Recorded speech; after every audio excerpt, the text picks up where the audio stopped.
It's an onshore crude oil terminal. And what does it do? Why is it important? And why should we be excited by the commissioning of a new such facility in Nigeria's Niger Delta?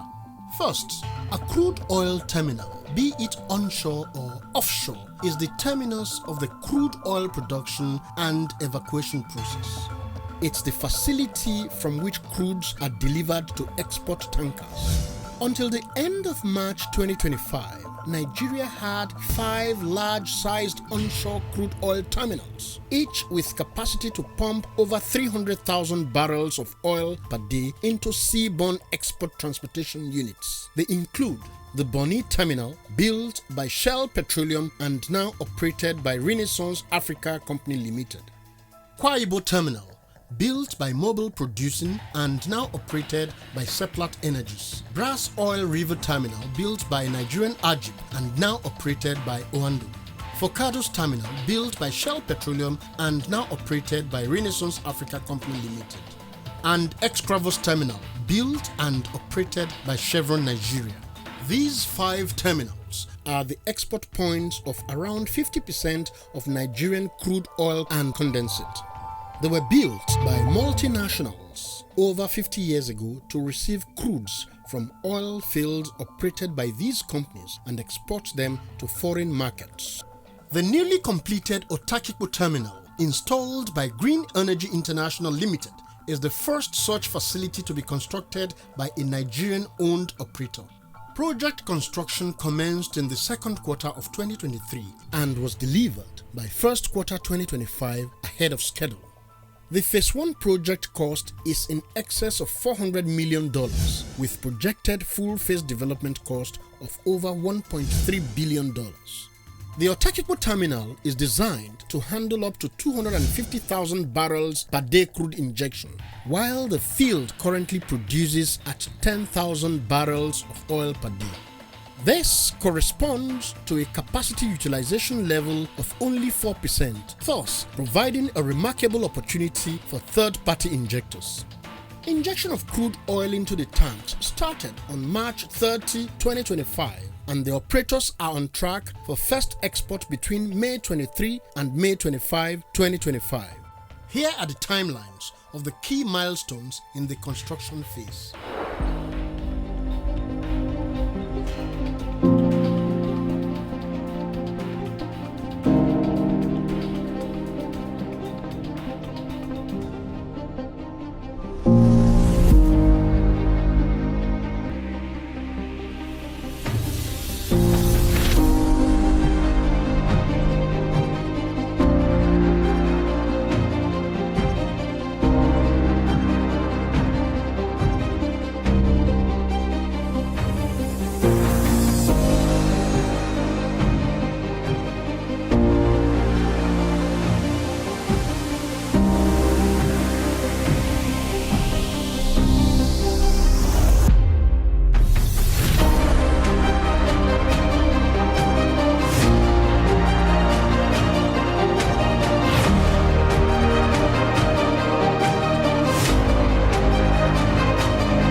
So the terminal, this newest onshore terminal, is catering for 4 sets of companies, E&P companies.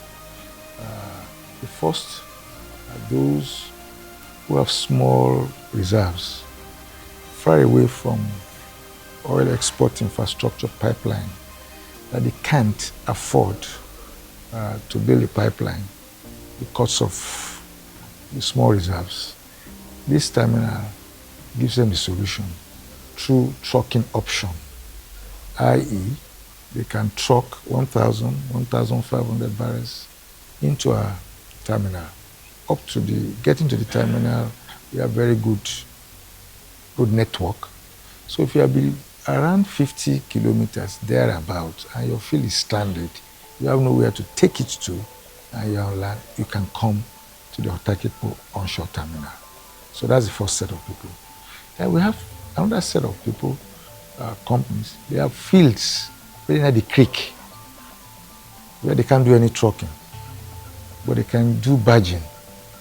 Again, they cater for those, because they can then barge or even aggregate. If there's few of them around the area, they can aggregate, take it by barge, come to what we call kilometer 6, because we already have a pipeline from our field to 6 kilometers offshore.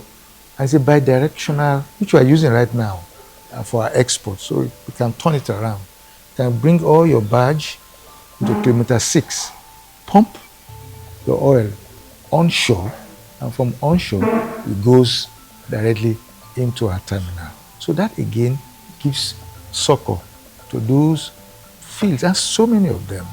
If you look at the IHS map, they've been proven to have oil, but there's no evacuation possibilities. So they are caught there. So again, we are doing that.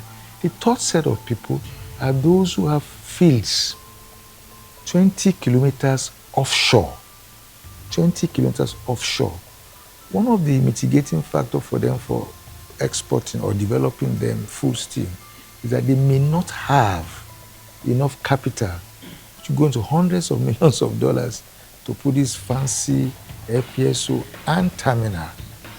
Again, because we have laid a 23 kilometers, a bi-directional pipeline, 20 kilometers offshore, they can have a smaller vessel produce and come to kilometer 23 and pump again onshore, and bingo, they can export.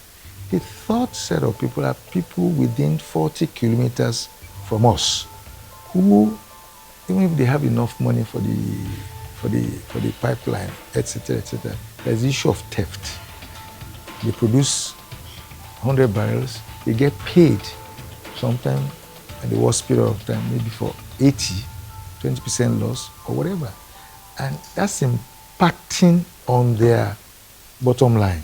We offer a solution again. All the pipelines coming to us, we prefer it to be 3-phase, multi-phase solution. That is, you give us your oil, give us your water, give us your gas. As it's gas in that pipeline, it's relatively safe from pipeline vandalization. People don't vandalize gas pipeline as much as they do with this. So we offer that solution also. So you are sure that if you bring your 10 barrels, 100 barrels to our terminal, you'll get 100 barrels paid. You're not going to get him paid for 65, 70, 80, or 85.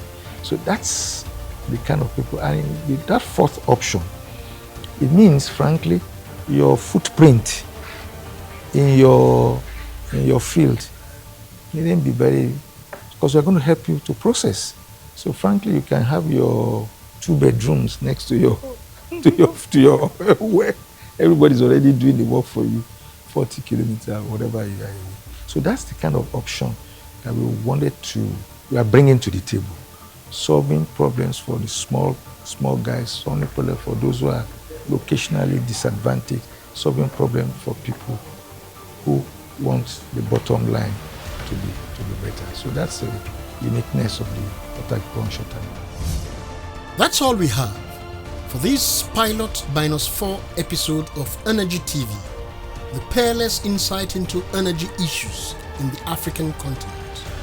Our West African regional contacts are telephone +234 802 835 4297 and +234 803 888 2629. Email addresses are paul@energytv.com and paul@africaoilandgasreport.com. See you soon.